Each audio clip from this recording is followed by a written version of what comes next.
this is not the thing that presents well in the boardroom, but on the ground, this is what converts and works best. Like, I promise you that if you put this voice into production, like 20% of people will be saying thank you. And right now, 0% of people are saying thank you. That's huge. Even though you would not think that was true. And that's what I want to highlight in this. Like, so it's the boring voices, the ones that aren't overly acting, that sound the most human, right? Like, that's the advice. Don't be afraid to try those out and see how they can convert. Yeah. And with that said, like, every use case is different. Like, I think there's many use cases in which like the polished, you know what I mean? So it's not necessarily the takeaway is like always the bored Gen Z voice is like converting better, but like people should have an open mind.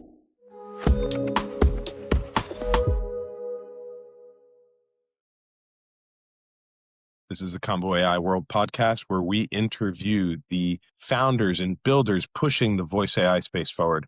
And today I am so thrilled to have a legend, Lily Clifford from Rime Labs. Thank you so much for joining me today, Lily. Thanks, Hermes. I'm excited. Yeah. So let's kind of take it back to the origin story. Like, what really spawned the idea for Rime Labs? Like, what motivated you to leave Stanford and start Rime? Yeah, back in 2018, I started my PhD at Stanford in the linguistics department. At the time, I actually didn't join with the intention of working on deep learning speech processing. I was an acoustic phonetician. And at the same time, like, if you're at Stanford in the linguistics department and you're working on speech data and it's, the advent of transformer-based approaches to doing speech processing. And I think it was like 2019, 2020, WaveDirect 1 and the WaveDirect 2 came out, which are like these large semi-supervised approaches to doing speech recognition out of Facebook. And I was hanging out a lot with my cohort mate, San, who is a speech technologist who's now on our team. I don't know. It was a crazy time to be like working in speech whatsoever. And I started doing research on voice biometrics problems. So like you train a neural network to classify someone's age or gender or their likelihood of having, for example, like early onset Parkinson's. So actually, like you can train a neural network to, reasonably accurately classify whether someone is like going to develop Parkinson's, for example. Yeah, And I've heard about that kind of stuff. That's the technology where, like, using the speech, it can detect the little impediments and issues that are signs of like the future. Yeah, exactly. It's a classification problem, just like any other classification problem. If you have the data that you can train a classification system to classify, like that's all it is. and those signals like are not perceptible to us, of course, but like are detectable. And at the same time, if you train a neural network to classify someone's gender, for example, even just from like 50, like from like 2 to 3 seconds of them talking, it's like 99.8% accurate, for example. And at the same time, if you have it generate predictions for real world data, having been trained on like all this open source speech data, and the open source speech data that exists is essentially people like volunteering to read audiobooks online. So you can imagine like the kind of people who volunteer to read audiobooks online are very particular kind of people. Interesting and so then crowd, when you right? Yeah, exactly. And that's like the basis of all speech research, by the way, is these open source data sets of like this very particular crowd. I keep hearing about these open source data sets and how much work they need and TLC. This TLC is also just like, some people take it as like, of course, this is ground truth data. People have spent a lot of time labeling these data sets for use in research. And at the same time, right, like they're very particular kind of people. And so you have it generate real world predictions for real world data. And you find like these systems do less well on African American English speakers, for example, because like those are the people who are not in these data sets. So like underrepresented groups. It all comes back to the data because it's like it all comes back to the data. And so when we started the company, I was talking a lot with my friend and now co-founder Brooke Larson, our mutual friend Aries Giovannos, and we were like, data is so important to building these models. And so we started by building a recording studio. We're all still working our day jobs, but we built a recording studio ourselves. Like kind of crazy thing to do. It was also like 2020 and all of us were like, what are we doing with our lives? Do you know what I mean? I think a lot of people were going through that at the time. Oh yeah, very, very much so. A lot of technology, a lot of time, a lot of isolation. Yes. And like literally spending 24 hours a day with each other. Brooke and Aries were roommates at the time. And they were my friend group. I mean, those were the people I was spending time with. And And so one night we were literally like, we should build a recording studio. Like I can see how important speech data is going to be for, and then by the way, at the time, the word frontier lab didn't exist. And so like now you see these companies who are selling data to frontier labs. Like that didn't exist back then. But the idea was like, we knew how important this data was going to be. There was some thought, oh, we could train our own models, but we could also sell this data to like, again, what we would now describe as frontier labs, which by the way, like Anthropic didn't even exist. Like OpenAI had not released ChatGPT. Yeah, this was a lot of this coming out onto the market because that stuff's only like what, 2-3 years, like consumer wise, like consumer facing. It's relatively new. So we're talking way before this. Way before that. And then like before that, there wasn't also like much investment in data collection. Because like as models increase in capability, there is an ever increasing need for higher quality data because everyone has access to the same public data. These crappy open source data sets, of course, but then also all the data you can find everywhere. But like if I can find data, then someone somewhere else can also find data. We had this idea that like if we collect a large proprietary data set of not like a voice actor reading an audiobook, but someone having a conversation with a friend or family member, that would be really valuable. We didn't really know how it would be valuable. We didn't know why it might be valuable. We just knew that that data didn't exist at the time. So quite literally, like we were working our day jobs and then also collecting like 10 hours of data every day and manning this recording studio and like working with like, consultants who have like advised the largest recording studios in the Bay Area how to build, vocal booths, except we were doing it for like $5,000 and not $1 million. And they probably thought we were just insane because we were. They're like, who are these people who are building like DIY vocal booths in the basement of a building in Soma? It's that pioneer though. It's that pioneering you that's like, it doesn't matter whatever it takes to kind of get this off the ground, right? Yeah. And again, like we had no idea what we were doing, or how valuable it might be, or if it had value, or if anyone was going to care. It was fun though, and it remains fun. We're collecting data as we speak. You still have the booth? Oh yeah. Like again, it's not 24/7, but it's all the time, every day. That's awesome. And we have recording studios in many places in the world now too. Like we haven't built them ourselves, we contract out recording studios. And point being, right, like the idea at the time was like, if we were to train models, like what would this data enable us to do? And the way that I often think about it is like, okay, not only did I not know what a frontier lab was because it didn't exist, but I also didn't know anything about enterprise voice AI. I knew nothing about this, right? Like I didn't know what an IVR system was. I didn't know about Agora. I didn't know about WebRTC. I didn't know about SIP. I didn't know the acronym IVR, by the way. It was like 6 months collecting data. Had never heard the acronym IVR, right? For people listening, that's like interactive voice responses to the phone tree you call when you call a business, really. Yep, exactly. So when you call up and it's like, press 1 for this, press your party's extension. Yes. That's all IVR phone systems, the maze. The maze, and like we all hate the maze. And you're building frontier labs, you're collecting all this voice data. What was kind of like that moment where you're like, hey, we could do something with this? Like we can make speech synthesis. How do we get there? How did you get there? I don't really remember. I think at the time it was like, hey, we collect all this data. We need to we started like in-house annotations being spun up, which at first was just us, like literally typing in what people were saying. And we started training models on top of it. First, we trained a speech recognition model to like help us in our efforts to transcribe the data we're collecting. Okay. Which I had experience doing. I had never had experience training text-to-speech models, but like at that time was also sort of a renaissance in open source models too for speech for the first time ever, really. And so we were just tinkering. And we were tinkering at the end of the day.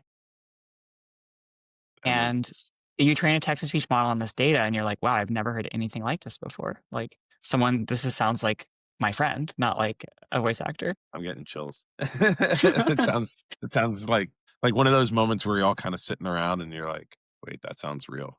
That doesn't sound like a robot. This was at a time when like, if you look at the hyperscalers like Google, Microsoft, and Amazon, they all have one African-American English voice, like one. Yeah. And there's no flavor to anything. No flavor whatsoever. And I still say this to this day, like these products are Wonder Bread, right? Like they do the job. They're calories. They're also made to sit on the shelf for long periods of time, I guess. Correct. So how does your background in computational linguistics really like influence the product choices you guys made early on and differentiating from the Wonder Bread? I mean, I think like if you care really deeply about how language is used, and that's what linguists do, is care deeply about how language is used, then you're going to pay attention to things that people who are just building Wonder Bread don't care about. And what I mean by that, right, is like even down to how we annotate data, right? Like when I'm talking with you, I'm not, okay, I'm saying and stuff, right? Like I'm saying like that stuff needs to be transcribed, of course, like it needs to be in the labeled data if you want to train a speech synthesis model that does those things with any degree of fidelity to how people use language, right? But at the same time, like the amount of times I start saying a word and then stop saying a word, right? Like, or have a false start. And right, very particular ways that people have false starts. So I wouldn't describe as stuttering necessarily, but like have really rich, deep meaning when I'm like, like that has this sense of like, I'm about to say something. And so you need to label that, right? And like that data has never been labeled. And because people are dealing with scripted content, right? Like you have a voice actor, they read lines, you know what they say in advance, that's it. And then you like have these pairs of the script line and then the audio, right? And you train a text speech model on top of that. Obviously that works and it's really easy. Very vanilla though, right? Like you get just a very, I know what I'm saying, I know what's being said, cookie cutter, factory Wonder Bread, pop, pop, pop, in and out, right? But you don't get really good detection. You don't get like emotion or any of that stuff, do you? I would say like, you get emotion, but you get emotion that is present in scripted content, which by the way is really important. And like these models can reproduce with a higher degree of fidelity than they ever have. And like that's just a case that like if you're building a voice agent, like and you want it to be able to say like, oh, I'm so sorry to hear that. Like we can definitely help out with that. Like you need that data, right? Like sympathy needs to be there for sure. But just to answer your question though, it's like it's so multifaceted from like the kind of data you collect and how you label it, right? Like the computational linguistics background comes in from the fact that like we know that if we want to model something, it has to be labeled. And then we use our linguistic expertise to label that data appropriately in a way that no one else does. So you have the really highly detailed annotations, properly catching the ums, the ahs, the stutters, the false starts, like all these little nuanced things that maybe someone that doesn't have this background would maybe not consider like worth labeling or doesn't get labeled in the open source sets, like you said. Yeah. And again, like we didn't know that it would have value to an end user of a model, right? Mhm. Like we knew that maybe a frontier lab would find it valuable, but like then we start training models and we're like, oh, people really like how this it's very simple, right? Like people like how it sounds. Yeah. Sounds more realistic. It sounds more human.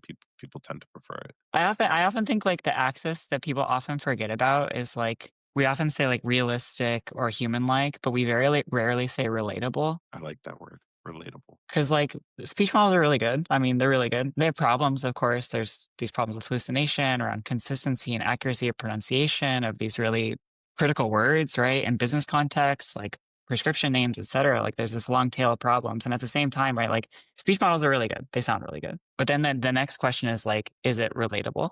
Like, is this someone I would want to talk to? Yep, that's another one. Like how much do I relate to this voice, connect with it, feel that it doesn't feel cold, I guess. I don't know what the description would be there, but that's an interesting point. Sorry, you had me thinking there. You mentioned um in the relatability, the ability to pronounce certain words. And I noticed like different voice models will pronounce or mispronounce the same word. Like even though it would be a word that I would think they should all pronounce the same. It's funny to watch some stutter on it or completely mispronounce it versus others that hit it on the head. I think like, if you throw like a list of extremely challenging brand names to any text to speech model, you're going to find that some of them pronounce them right and some of them pronounce them wrong. And that set is different for each model. At the same time, like we're often selling to teams of enterprise developers. So we sell to enterprise teams of developers who are building really like high volume calling applications for in many cases, like Fortune 100 businesses. And you can imagine, right? Like it's one thing to mispronounce a word. It's another thing to not have predictability over whether a word is going to be pronounced correctly or not. And so like a lot of people build models. I would describe them as like general purpose models, speech models, where like they're really good at reading things out.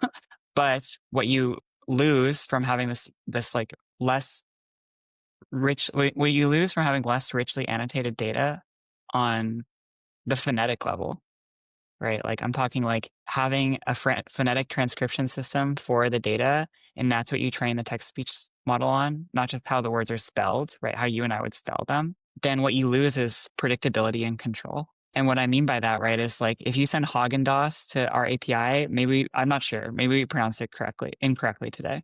But like we want to build models where we can tell you A, that we are less confident that we're going to pronounce it correctly. And B, if we're not pronouncing it correctly, you can fix it immediately without us having to retrain the model. So being able to pass that, like the pronunciation annotation kind of with it, if it doesn't feel confident enough, or And by the way, like, yes, exactly that. And at the same time, like, this is a feature that's existed in text-to-speech models since the very beginning of text-to-speech models. And at the same time, no one else has built like workflows around telling you, right, like, here are the words we're not pronouncing correctly today.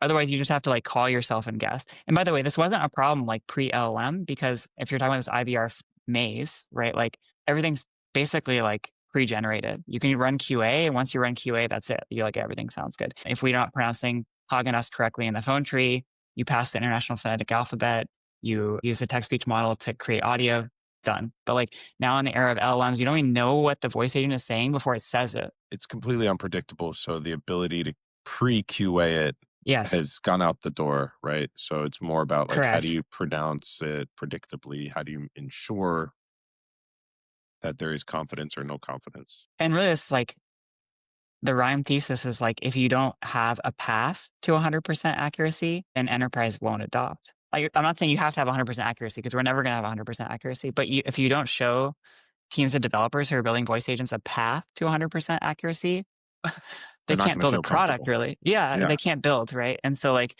if you're, Providence Medical and you're building a voice agent for doing like genetic counseling screening, you have no idea what the patient on the other end of the call is going to say, right? Maybe they have family history of cystic fibrosis. You never thought about cystic fibrosis before in your life. And then the voice agent mispronounces cystic fibrosis. And you're like, this is the opposite of an empathetic clinical experience. Do you know what I mean? Yeah, it goes down the drain real quick right So there. it goes down the drain.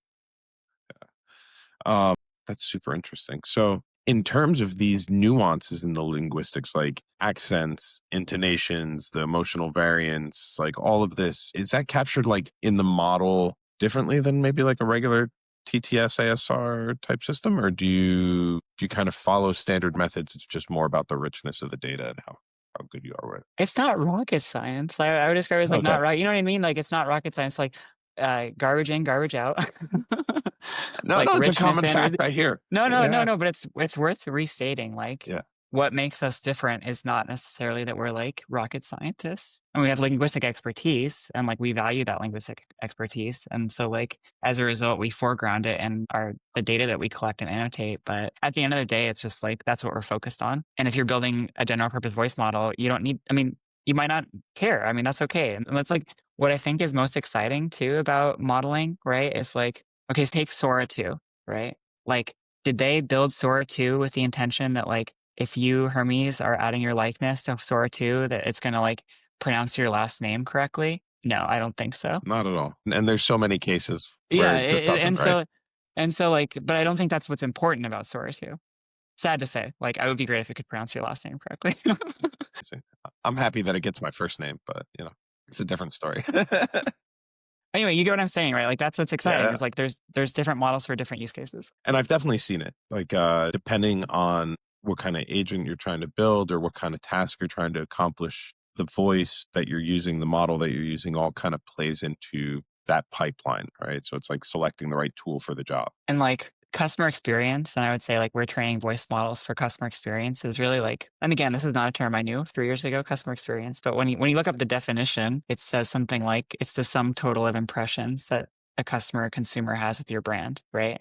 And so like different tools for different jobs. Yeah. And you want them to have a good experience no matter what kind of job they're trying to Exactly. do, right? And it all comes down to meeting the customer, meeting their expectation, which is really cool to hear. Exactly. So what are some of the trade-offs maybe between like more expressive tones or speech patterns versus like recognizability when you're designing some of this stuff? Is it purely just like, hey, we're going to have these different flavors and we're just going to give them different annotations of data, like the richness, and it all kind of comes out the way it does? Or is there something you kind of do in that sauce to? There's still a lot of missing pieces, I would say, in like having voice models that are both highly expressive and also controllable. Like there's still such a trade-off there today. And it doesn't have to be that way. I would just say, like, again, people are focusing on different things at different points in history. And we're at a moment right now where people have sacrificed controllability for expressibility or for expressiveness. And again, it's not going to remain that way for very long. Like, Rime will train, the most expressive speech synthesis models today are trained on top of large language models that have only seen text, really. Interesting. It's strange but true. Like, you take a large language model that saw 25 trillion tokens of text, just text, right?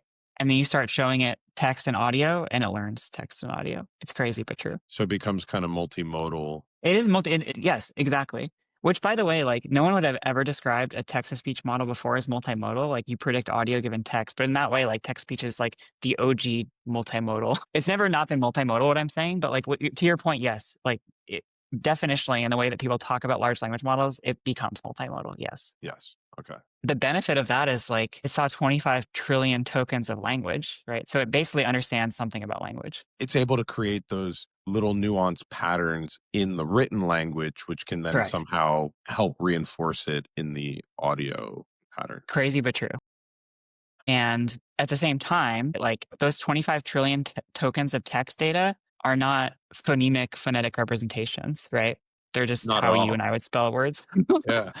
And so, like, there's still work that needs to be done to, like, post-train the text-based LLM still on text, but on phonemic text. Yeah. And so what you're seeing now is, like, and no, like, essentially this is frontier research, is like how to take this LLM backbone and then post-train it to learn phonetic representations in concert with these orthographic, the written forms of text language, and then post-train it again to become multimodal.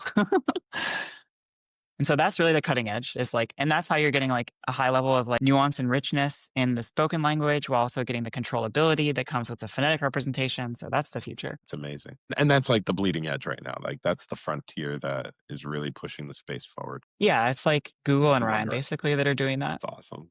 So earlier we were talking about like the flavors, and there's only one flavor, right? The Wonder Bread. How does Rime approach modeling for like underrepresented, maybe like dialogues or speech patterns, like things that are not that common, but they exist enough that when you're an enterprise, like, you need to account for these edge cases or these things? And you would be shocked at, like, how, like, we describe it as a long tail, right? But you would be shocked at, like, how tail-like it is, such that, like, you have, right, like, one of the most prominent, like, agent builders for customer experience in 2025 saying they can't get high quality Castilian Spanish voices, like Spain Spanish voices. Yeah. Like, literally almost impossible. Like, yeah, Latin American Spanish there, right? But, like, and why is that? And they have no idea why. Like, they tried this model, they tried that model. They're like, they put it in front of, like, large enterprise in Spain, and they're like, this sounds like someone from Colombia.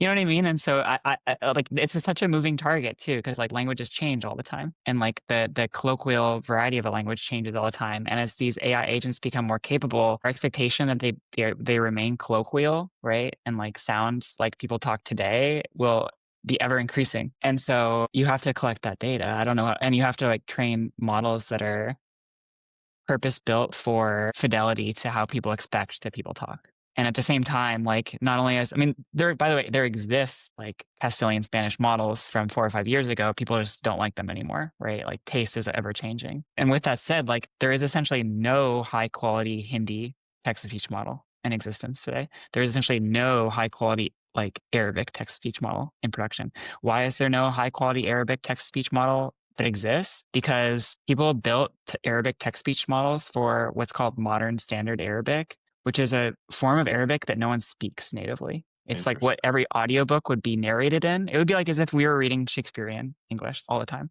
And that was the only thing that existed in data sets of English. And then we're talking right now, and we're obviously not talking like Shakespeare.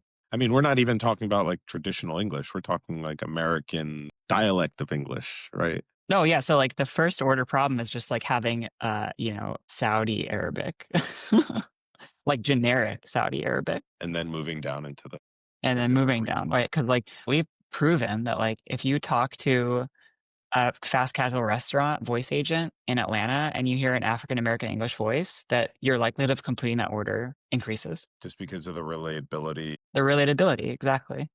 And so like, is there anything like that happening in Saudi Arabia? No, not because they don't even have Saudi Arabic models to begin with. I wonder if they're doing it in Greece and Cyprus, where my family's from. Like those are very different dialects of Greek. But it's funny, you see like videos on Instagram how it's pronounced in one versus the other, and it's just like, man, you don't even realize like how different. Well, I know, yeah. No, people don't realize that like someone in Saudi Arabia couldn't even understand someone in Morocco. Yeah, because it's just completely different dialects. Completely different. It's like Spanish and Italian. It's wild. So you guys obviously with Rime power a lot of real-time solutions for enterprise businesses and major brands. I don't know if you can name drop some, but like, what are some of the things maybe you learned from these deployments that's maybe surprised you, similar to that fact with like in Atlanta? There's a lot of things that have surprised us. I would say I was on this panel at VapiCon yesterday about emotion and voice, and everyone, this is just my kind of pet peeve, I think, is like, if you're selling a voice agent to the chief marketing officer of like a Fortune 100 company, they want it to be expressive,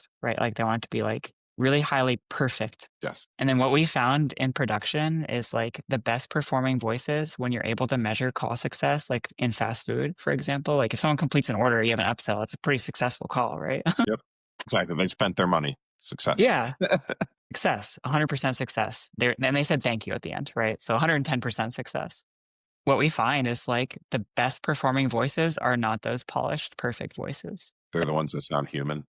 Yeah. And what does it mean to sound human? Sometimes it means like you sound really bored. Like you're not like, you're not an actor. Like I'm not I mean, sometimes I'm acting right now on a podcast, right? Like if I was just talking to you, normally it would sound pretty much like this, right? But if I was No. reading something out and I would be like, thank you so much for calling Domino's Pizza. What can I do for you today? Right. Whereas if I was actually working at Domino's, I'd be like, hey, thanks for calling. What can I get for you today? Yeah, the inflection would be different. You wouldn't sound overly excited. You'd sound, like you said, mildly bored, but trying to foot some sort of excitement to fit the script. But what we found is like the downbeat voices are the ones that people feel most comfortable talking with. It probably doesn't come across as. It's not phony. Uh, I haven't I really bet like, and I've come to hear phony so like easily. it's true because you hear a lot of voice models and they're like, hello. And you're just like, Yeah.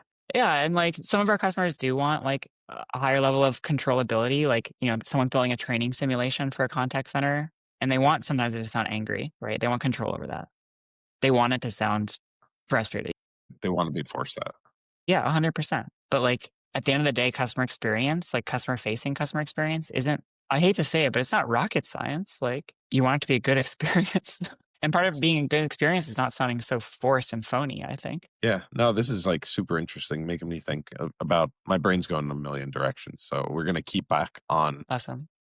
some of the things that we had planned to talk about. But in terms of like, call centers, drive-throughs, phone ordering systems, these are all like chaos of real world, right? Like the real world is not neat, like you said, the cookie cutter stuff. So how do you guys test on that? Is that more on the customers, or is there a way that you guys have developed at Rhyme Labs to do this? Oh, it's like the big thesis is like making it easier to ship applications in voice, and making it easier to ship applications in voice means like building capabilities into the model like we've been talking about that allow you to customize the model, and also tooling to make that way easier such that you don't even need to know the international phonetic alphabet. Because like dirty secret, not so dirty, right? Like I don't know if Agora has a linguist on the team. You know what I mean? Like, and by the way, no one does. And so if I go to a customer, I'm like, oh, just use the international phonetic alphabet. It's easy. If they'd be like, I actually don't know how to do that.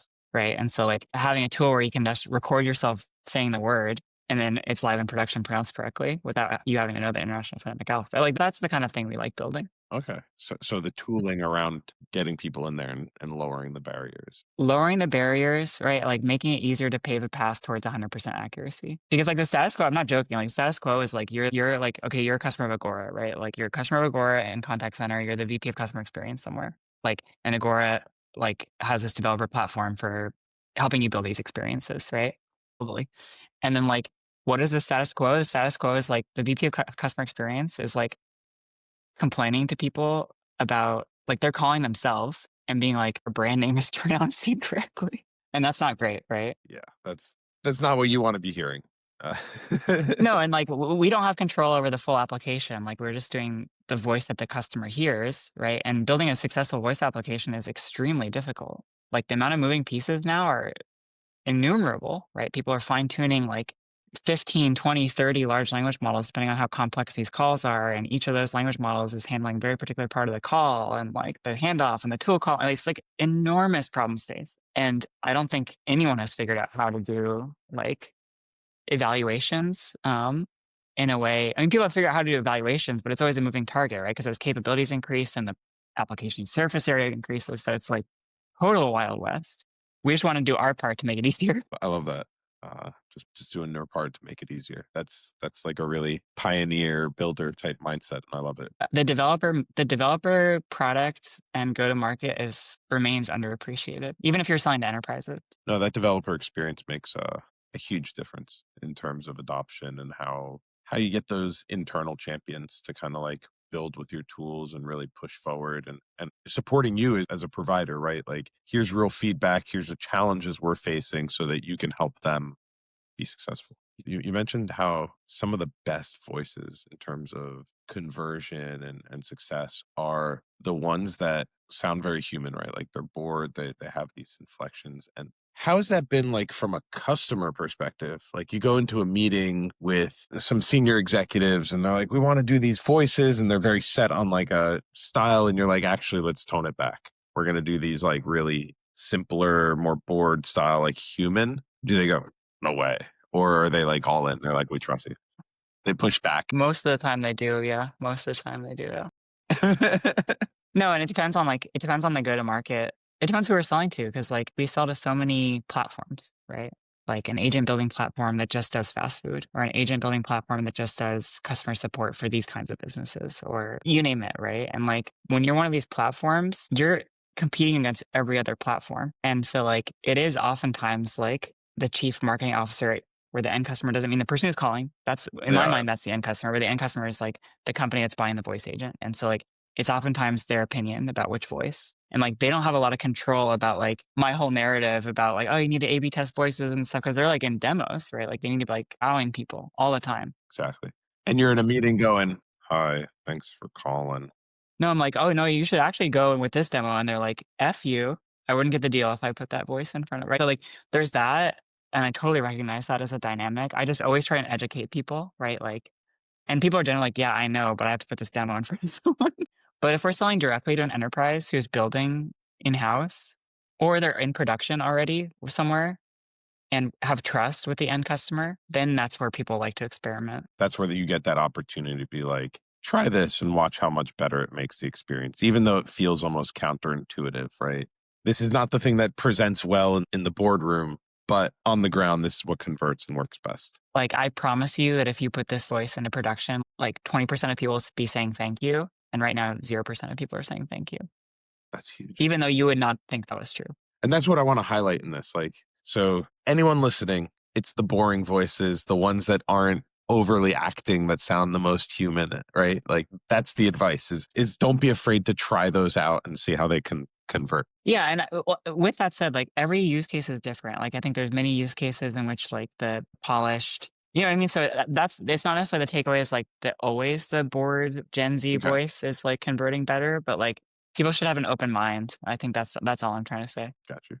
Be open to considering kind of all the different like parts of that spectrum, I guess you would say, of emotional range and relatability and tone. I think like, I mean, there's so many times like and it's unfortunate, but it's true. Like we have this really strong palette of voices in our platform today, like voices you would never hear anywhere. And sometimes those voices are, you know, like people come to us and they're like, this doesn't sound like customer support to me. And what they mean is like, this doesn't sound like someone from Iowa. You know what I mean? Enough. And Yeah. so like that always kind of, that's my pet peeve, I would say, more than anything, is like, I guarantee you, if you put like a voice that sounds like someone who has lived in Oakland their whole lives, like that it would be truly a magical experience. That's super cool. Aside from the variations in tone and regionality and things like that, you talked about no one has like support for Arabic or certain type of like Catalan Spanish. Like what kind of interest are you seeing from the enterprise customers around multilingual support? Really, what are the challenges aside from data collection? Is it all data collection or is it other challenges as well? It's demand is honestly overwhelming, totally overwhelming. It's a good spot to be in. It's why we need to grow the team. It's why, but you look at like web traffic to our website and like there's more web traffic and we've done no paid marketing anywhere, let alone in India. And like 3 times as many people in India are looking at information about how to build voice agents than there are in the United States and Canada and Europe combined. And like the data is a huge part of it. And it comes with an understanding of like what people want to send to the model at the end of the day. Cause like it's one thing to train a Hindi text speech model. It's another thing to train a Hindi text speech model for customer support, where like every other word is like literally in English, account number, inquiry, billing, right? And so you have to build for those use cases. I mean, data collection is probably the biggest part. I would also say like the linguistic awareness of what it takes to build in some of these languages is non-trivial. Arabic. And by the way, like we're going to have, like Rime is going to have extremely high quality Saudi Arabic text speech models that are running self-hosted so that like the demand in Saudi Arabia can be met because, by the way, they have really strict data residency requirements. It's like they can't even use a cloud provider. Anyway, I digress. No, right? everything has to be in country. Like, but the point being, like, we're going to train out the highest, like, a usable, not only usable, like, amazing Saudi Arabic text speech model before we even have language models that can generate text in Arabic that sounds like it's someone from Saudi Arabia. It's wild. Sad but true. And when you talk about that Hindi model or in like the Indian call centers, you brought up a very interesting topic around like swapping between languages, which in certain cultures and certain languages, that's just how people speak, right? And that's a certain nuance to even their own voice that varies from like family to family. So yeah, they could be speaking Hindi and then it's English account numbers, it's English words. It's like that weird mix that it can't just be one language model. The one language model wouldn't be able to sustain that kind of weird switching because it would have to, it would always have to be a bilingual at least. And that's like the design decisions that we often have to make is like, if you train one model for every language, like sad but true, like not a very good model for these use cases. And again, there are a lot of reasons have to do with controllability, right? Like you don't want it to randomly start sounding Spanish when you don't want it to, all this stuff. So like the design decisions that we have to often make are like, okay, we know that shipping monolingual models results in higher quality, but like what are the like languages that we can package together to make something work, right? Like how can we have a English model? How can we have a Spanglish model, right? And like, of course, over time, I'm not saying like the end-to-end approach isn't going to bear out with a lot of fruits, but like today, you just have to be very strategic about it. So it's about making that conscious decision. Because you don't necessarily need a Hindi model that like can also speak Mandarin Chinese. It's right? not there yet. But you definitely need a Hindi model that can say customer support in English like 100% of the time. 100%. So as a startup, how do you guys prioritize R&D ambition over like revenue goals, right? Like you're the CEO, you're pushing the frontier forward, but you got to make money. Like it's a business. So how do you kind of like, is it mostly R&D? Do you push the envelope more or is it just about meeting the customer needs? I mean, we're really lucky to be in such a fast growing market and one that is so innovative everywhere around us that like R&D means meeting customer demand. That's awesome. So you're getting paid to do the cool stuff. No, we're not. You know what we needed to do to stay ahead is like do the thing that our customers aren't even asking us to do yet. Like that would be an interesting position to be in. But the industry is not there. The demand is just not being met at the current status, right? No, literally. Like, so we're also really lucky that we have partners that can help us figure out where the demand is.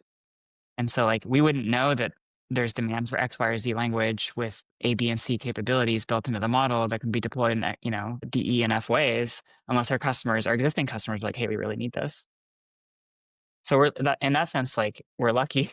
You have like that user feature driven approach to the business. Like this is the customer need that we're satisfying. We're not building what people aren't asking for because there's enough business to just build what they're asking for. There's a little bit of mix of both. Like when we build these like speech observability features, like these aren't things that exist in any other platform. Not to be too Steve Jobs about it, but like sometimes you do have to build something that people don't know they want. But it's because you see their problems firsthand. And so in that sense, it's still very customer driven. You just think they're not asking for it because they don't know it's possible. I've heard this said once before around customers. And I don't know if it was just Jobs or like Henry Ford. If I asked my customer what they wanted, he'd tell me a faster horse. Right? And it's about listening to what they want. Right. But then building the thing that actually solves their problem. Correct. I mean, most of the times they ask what they want and then Yeah. they're right. Yeah, most people know how to articulate, but like you said, they Most don't. of the times when someone's like, I want a faster horse, you're like, okay, got it. We can get you a faster horse. Yeah, we'll get you the faster horse. Yes. But you're also building the car around it. You're like, actually, Correct. Yes. you need this thing called an automobile. Right. Yeah. And like the middle ground is we're gonna have this thing called a carriage. Yeah, exactly. Everyone's covered. In terms of the overall, like, broader voice AI space at the frontier, like, it's very much bleeding edge. Is there any trend right now that you feel like is overhyped, or is there any trend that you feel like is like super underrated? I think it's always got to be a mix of both. Like when I think about speech to speech models, I think people underestimate the time horizon on which this stuff will play out. There's this falsely disrupted like speech to speech model that like is gonna like so people ask me literally all the time, are you threatened? And I'm like, no. The all-in-one voice. Yeah. And like, am I threatened? No, because we'll be building them. Why would I be threatened? It's just like not gonna be this year because they're not ready. The tech isn't there. No, and like, and by the way, like the distribution channels that we have with our existing customers allow us to like build these models in a very particular way. Speech to speech all in one is here for consumer applications. And not that many of them, by the way, like basically only Grok voice mode and Chat GPT advanced voice mode. Like those are the two consumer speech to speech models that exist today. And they still have really, really high inference times as compared to like the overall streaming time and all that sort of, like, when you put it all together. So like I just think there's going to be different tools, and those tools are going to be developed at a different Different time speed. horizon, and like that's exciting to me. So I'm not threatened. I'm like, no, like Rime is going to be the platform where enterprise developers who are building these highly accurate applications need highly accurate speech to speech models that are fine tuned. It's like it's all at once overhyped, and people don't realize that is the future, but they just don't realize what the future looks like. Do you know what I mean? Like the details of the future, I don't think people realize. I got you. It's overhyped in the sense that like people are pushing it forward on the consumer side, but the long tail is not quite understood as commonly. A parallel would be like if it was back in the 70s and 80s and like there was this new computing primitive that was like gaining traction in enterprise use cases called a database. And like people were like, oh, well, we got database solved, done. Like there's going to be one database company, done, like no innovations. And by the way, there's going to be just like this one kind of database is the perfect database. And like that's going to disrupt every other, like computing paradigm that we have for storing data. And then you look at like how, because of how important databases are, there's 10,000 different approaches and 10,000 different companies that are worth billions of dollars, right? Yep. Built around them, built in particular around particular primitives. Like if you're building a system where someone can order something in Europe and you need to maintain inventory for that one item so that someone can't buy it also in the United States, like you're going to want to have a different database primitive, right? And so I think models are the same way. We just don't, it would be like we're in the 70s and 80s and we're like, oh yeah, database, that's done. So like it would be like, yeah, database overhyped, but in the way that like people don't realize how rich it's going to be in the future. Yeah. No, it makes sense. It's at the point where things are changing so much that it's worth investing into the differences and in that sense. So how far do you think we are from truly conversational voice agents that feel human, right? Like on the scripted side, they're good, and in different cases there's a lot of playing around with it. Do you think there's a point where it becomes a little bit more like frictionless and less like trying to play around and the models just kind of adapt? It's like there's kind of two sides to that question because like if you swap like an enterprise phone tree, an IVR system for like speech recognition, LLM, TTS with like no guardrails, just a single prompt, like you're going to find this like 3 times worse than the IVR system at like helping users accomplish what they actually want to accomplish. We see so over and over again, we see this, like someone prototypes this very simple architecture and what they find it doesn't work. And so like to the extent that like people are like in enterprises are building really highly conversational voice experiences where people are accomplishing a lot and have a high level of positivity around the customer experience, the applications themselves, the most frictionless applications are in many ways the most complex.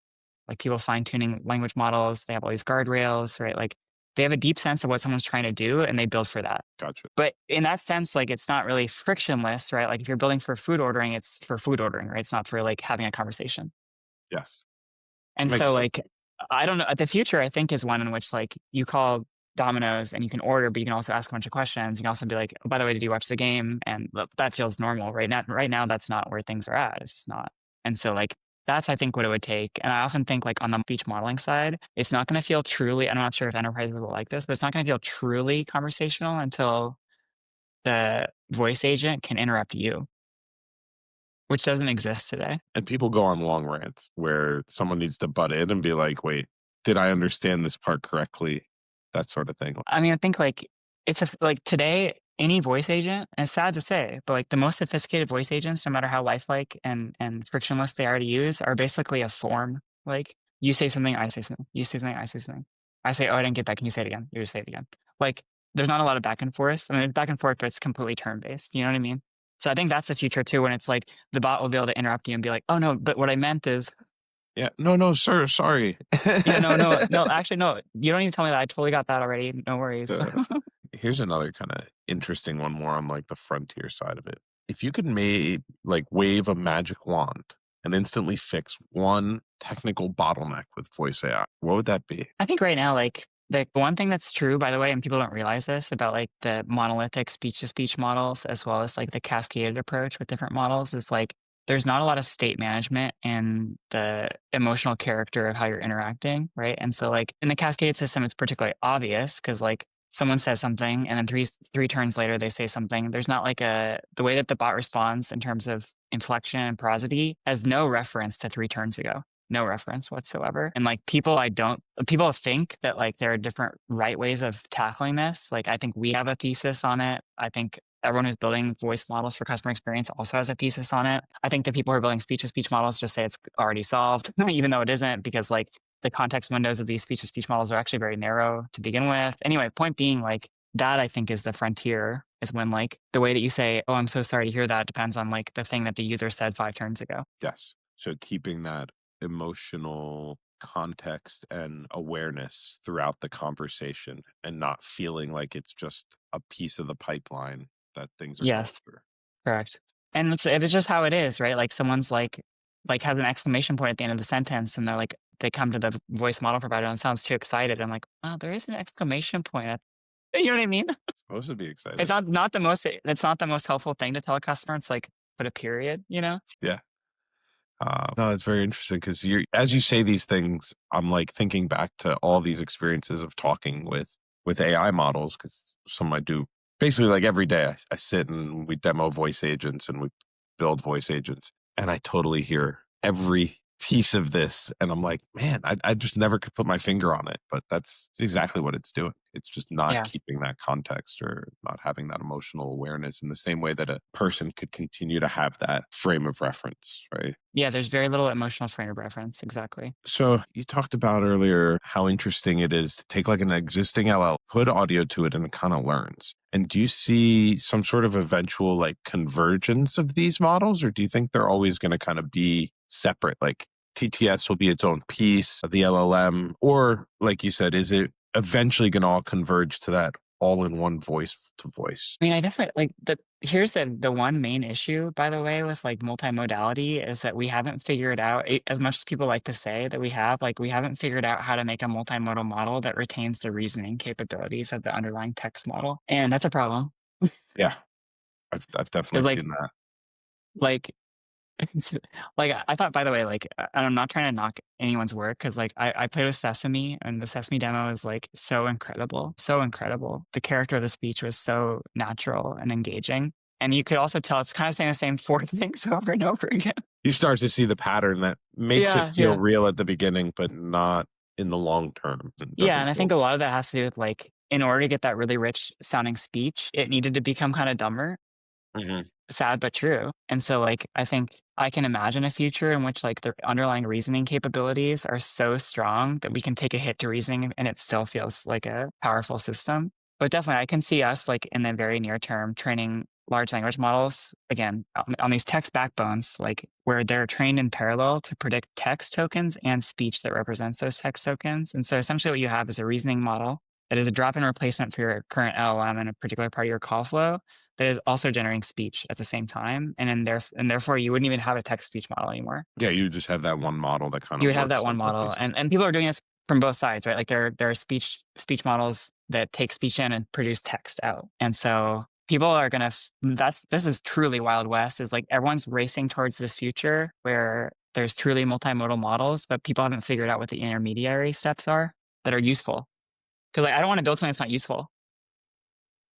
You Waste know of what I time. mean? Are there any like researchers in the space that you're really looking at and going, the kind of stuff that they're doing is really cool? Maybe it's not exactly what Rime Labs is trying to accomplish, or maybe it is, but more so like what really cool like research should people be looking into and kind of following? You look at the research of the Google Tacotron team, and everyone at that team, by the way, if they see this, you should know I'm a huge fan of your work. But yeah, like the people on that team are just so creative and smart and pushing the envelope on what it means to have like enterprise quality speech models that are like really truly unique. And so RJ Scary Ryan, Julian Salazar, they know who I am. And I just want to shout them out. I think they're doing really awesome work. Shout out to Andrew, like member of technical staff at OpenAI, building multimodal voice. Like it's not easy, and you guys are doing great. And the speech modeling world's very small, and so like shout out to those guys. Shout out to Shivam Mehta, who's now at Netflix. These are just my friends, but Oh, it's awesome. You shout them out. I love to hear it because it's important. Like such a small industry that you got to kind of promote each other and help each other. We're getting to the top of the hour. I'm enjoying the hell out of this conversation, but you're also the CEO of a company and have probably a lot better things to be doing than talking to me. So I got one last question, if that's all right. Yeah, this one's a bit of a wild card. Usually I ask like what you would be doing outside of Rime and the stuff that your team does, but I'm going to switch it up a little bit on this one. What's your linguistic pet peeve that you notice in like AI voice systems that no one else either seems to catch or is just kind of cool with? here's one that no one's cool with. Okay. In English, at least in American English, like the American English most of us speak, right? Like, and it's true increasingly of international varieties of English too, right? Like, there are many sentences that we would put a period at the end of the sentence that people deliver as if they're with a rising intonation. And there are many sentences that we have a question mark at the end of where there's a falling intonation. And this is, by the way, a really big problem in customer experience because, like, if you're asking a question, you want it to sound like a question. If you're saying a statement, you want it to sound like a statement. And this is, by the way, a really weird intersection because, like, other people's pet peeve is the fact that people do this whatsoever. Like, they call it, like, up talk, right? Up talk, we all do it. But then the problem becomes when you're training a model and you like really want to control whether or not it sounds like a question or not. Every user of text speech has noticed this. Like, I put a question mark, but it doesn't sound like a question.